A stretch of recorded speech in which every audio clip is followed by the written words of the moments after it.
Alors, Président Modou, vous avez donc fait votre acte de citoyen. Quel est le constat sur le terrain? Ben, je pense que sur le terrain, le constat il est désolant. On se félicite déjà de l'organisation et peut-être de la tenue effective du vote selon le calendrier républicain. Je pense qu'il aurait été une erreur que de repousser les élections.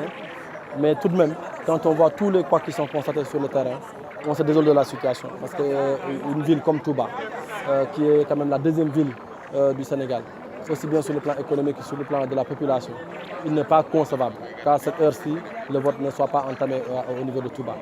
Il est également désolant de voir qu'à Pékin, il y a beaucoup de gens qui ne connaissent pas leur bureau de vote, comme partout ailleurs au Sénégal d'ailleurs.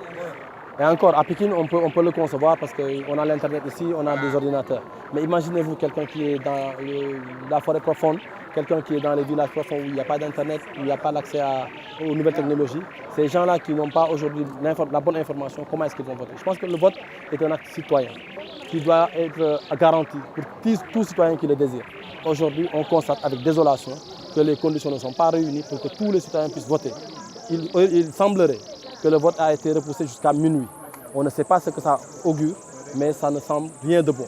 Parce que imaginez-vous, dans certains quartiers où le courant il coupe à tout moment, dans d'autres, il n'y a même pas d'électricité, dans des villages où il n'y a pas d'électricité, le vote qui se poursuit jusqu'à minuit, le dépouillement, comment va tout se faire? Toutes les listes ne sont pas représentées dans tous les bureaux de vote, comme vous le savez. Et comment est-ce que ça va se passer? Il n'y a pas d'objectivité.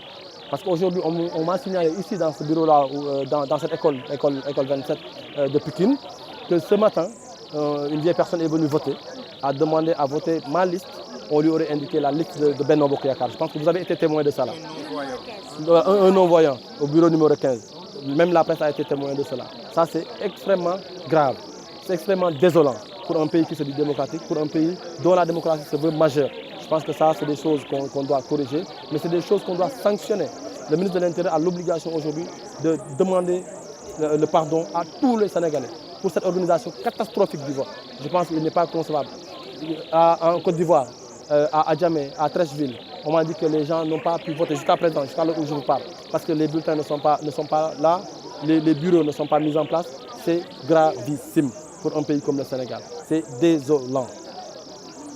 Un résumé en wolof, lan nga nemmeeku ci terrain bi. Waaw xanaa di sant yàlla ginnaaw bi ñu mayee fekkee ak tal ginnaaw aussi bi ñu mayee ñu mën a di voté ci jàmm voté ko ci dal waaye jàpp naa ne citoyen yi ginnaaw bi ñu defee li ñu waroon a def mooy dem bindu ji pour ñëw voté li ñu gis moo den état bi moom fayir na ndaxte waroon na organiser vote bi organisation bu leer organisation bu wóor te lépp jaar yoon waaye dara jaarul yoon ndaxte bureau fii nii ma taxaw muy école 27 bureau numéro 15 yéen ñii di presse bi fekke ngeen benn silmaxa